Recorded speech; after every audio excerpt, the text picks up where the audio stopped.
Have you ever had one of those nights that just feel heavier than the rest?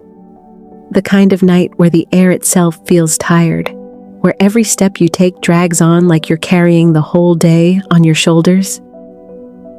That was Alex's night.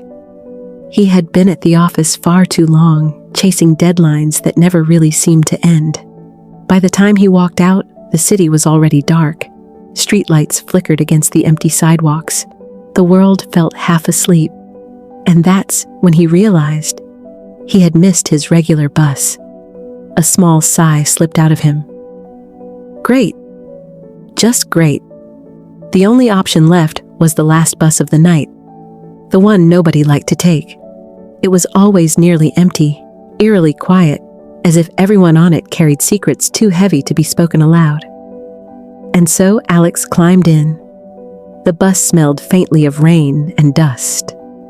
The dim yellow bulbs flickered overhead, casting shadows that made every corner look deeper than it was. Only a few passengers sat scattered across the seats, their faces hidden behind phones or pressed against windows. Alex slid into the middle row, dropped his bag beside him, and let his head rest against the glass. His reflection looked as tired as he felt. That's when he noticed her. A girl, sitting alone at the very back. She looked about his age, maybe younger. Long hair draped over her shoulders, pale face illuminated by the streetlights outside.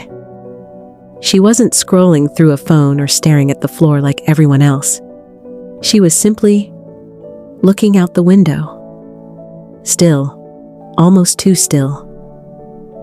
Alex tried not to stare, but something about her drew him in. There was a weight in the way she sat there, as if her silence had a story of its own. The bus rattled forward, and for a while, nothing happened. Just the hum of the engine. Just the streetlights passing by in a rhythm that made his eyes heavy. And then, her voice cut through the silence. Rough day? Alex blinked. She was looking right at him now. Her voice wasn't loud, but it carried across the empty bus with ease. He hesitated before nodding. Yeah, you could say that. She smiled faintly, a smile that didn't quite reach her eyes. Don't worry. Days like this, they don't last forever. Alex chuckled awkwardly. Nobody talked to strangers on the bus, especially at night. But there was something about her tone. Gentle. Familiar, almost. What about you? He asked, more out of politeness than curiosity. Rough day, too? Her gaze lingered on him for a moment before drifting back to the window. Every day feels rough when you don't get second chances. The words hit harder than he expected. They started talking. At first, it was simple. Work, stress, the little things that make life feel heavier than it should. But as the minutes ticked by, her words grew deeper, sharper. You don't call your mom much, do you? She asked suddenly. Alex froze. His throat went dry. He hadn't mentioned his family. He hadn't even thought about his mom in days. Weeks, maybe. How do you know that? He stammered. The girl didn't answer right away. She just smiled softly, almost sadly. Because I was like you once. I thought I had more time. Alex's skin prickled. Something about her voice, the way she said it, the regret laced in her tone. It didn't feel like casual advice. It felt like confession. The bus kept rolling, streetlights flickering by like a heartbeat. The silence between them grew heavy, but Alex couldn't stop thinking about what she said, about his mom, about all the calls he hadn't made, all the words he had left unsaid. As the bus neared his stop, the girl leaned forward. For the first time, her eyes locked fully on his.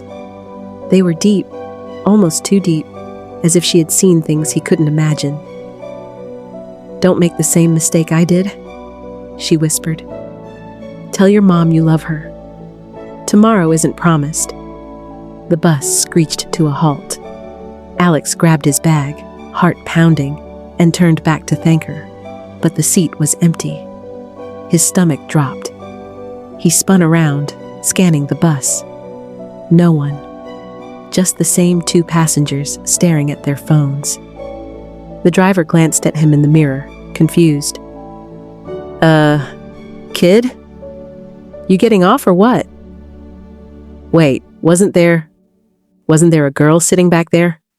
Alex asked. The driver frowned. What girl? You've been sitting alone this whole ride. The other passengers shrugged. They hadn't seen anyone either. Alex stumbled off the bus, heart racing, his mind spinning. Was he imagining it? Was he that tired? But the words wouldn't leave him. Tomorrow isn't promised. That night, instead of collapsing into bed, Alex picked up his phone. His hands shook as he dialed the number he hadn't called in weeks. Hello? His mom's voice came through, tired but gentle. He swallowed hard, his chest tight. Hey, Mom. I just wanted to say I love you. There was silence, then a soft gasp, and suddenly, she was crying. Alex? She whispered, her voice breaking. You don't know how much I needed to hear that tonight. Alex sat there, phone pressed to his ear, tears rolling down his face. He didn't know why. He just knew she was right. He should have said it sooner. The next morning, on his way to work, Alex passed by the bus stop. And that's when he saw it. A small memorial taped to the pole. Flowers, candles, and a photograph. His breath caught in his throat. His heart stopped. It was her, the same girl from the bus. The picture showed her smiling, younger, brighter, but the date beneath it froze Alex where he stood. She had died 2 years ago, in an accident, on the same road that bus always took. The world around him blurred. His chest felt heavy, his legs weak. She wasn't just a stranger. She wasn't even alive. She was a reminder. Sometimes the people we meet aren't really people at all. Sometimes they're messages. Sometimes they're warnings. And sometimes they're angels in disguise. Life is full of moments we take for granted until it's too late. Stories like this remind us how fragile time really is. If this one touched you, stay with us, because every story we share carries a lesson, a mystery, or a truth you might need to hear. Don't forget to subscribe so you never miss the next story that could change the way you see the world.